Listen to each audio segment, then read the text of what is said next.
3 جولائی 2020 کو ایک تحریر لکھی تھی جس کا عنوان تھا کچھ اچھی باتیں۔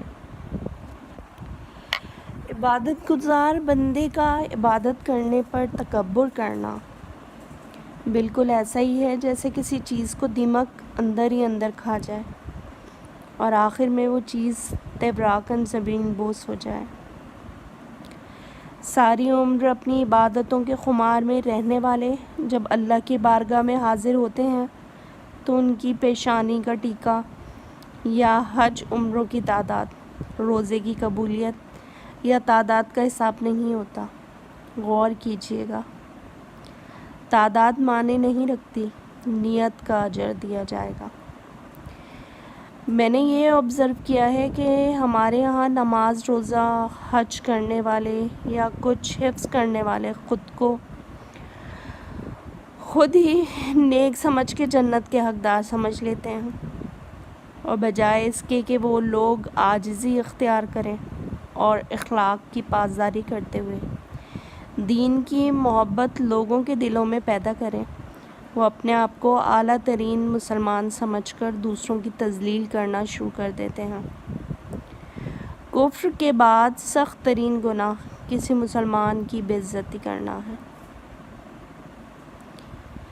میری امی نے ہماری تربیت جن خطوط پر کی ہے ان میں نماز روزے کے علاوہ بھی بے شمار چیزیں ہیں جن کے ہم اللہ کو جواب دہ ہیں۔ مثلاً کبھی کسی کا نام نہ بگاڑو یا اس کی ظاہری شخصیت کی کسی کمی کو لے کر اس کا مذاق اڑاؤ یا غلط نام سے پکارو۔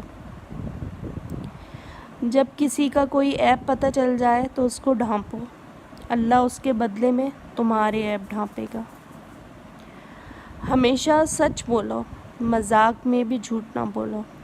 جھوٹ کی گنجائش اس صورت میں ہے کہ اگر کہیں نفرت پڑنے کا امکان ہو، اور جھوٹ کا سہارا لینے میں برائی نہیں ہے۔ مثلاً دو لوگوں میں لڑائی ہے اور دونوں میں نفرت بھی، تو ہم دوستی کروانے کے لیے یہ کہہ دیں الگ الگ دونوں کو لے کر کہ ارے وہ تو تمہاری بہت خوبیاں بیان کرتا ہے۔ دو لوگوں کی صلح کروانے والا جنت میں محل بنا لیتا ہے۔ کسی کا اعتماد کبھی نہ توڑو جو اس نے آپ پر کیا ہو۔ جو وعدہ کرو وہ پورا کرو۔ کسی کو جھوٹی امید مت دلاؤ، بات وہی کرو جو نبھا سکو۔ امانت میں خیانت نہ کرو۔ امانت کی ایک ہی قسم نہیں ہوتی کہ کچھ رکھوا دیا جائے اور واپس کر دیا جائے مانگنے پر۔ اس کی اقسام ہے بہت، جس کی مثال یہ بھی ہے کہ میری امی اگر محلے سے کوئی چیز پک کے آتی تھی تو پلیٹ خالی نہیں دیتی تھی، اور اگلے دن جب تک پڑوسیوں کی پلیٹ کو استعمال بھی نہ کرنے دیتی کہ یہ امانت ہے ہمارے پاس، ان سے پوچھے بغیر اس کو یوز کرنا بھی گناہ ہے۔ یا کسی کا راز بھی ہمارے پاس امانت ہی ہوتا ہے جس میں خیانت کا بھی گناہ ہے۔ تصدیق کے بغیر کوئی بات کرنا، جھوٹی افواہ پھیلانا بھی گناہ ہے۔ باتیں تو ہزار ہیں، کیونکہ ماں ہمیشہ ہی بیٹی کو کچھ نہ کچھ سکھاتی رہتی ہے، نصیحت کرتی رہتی ہیں۔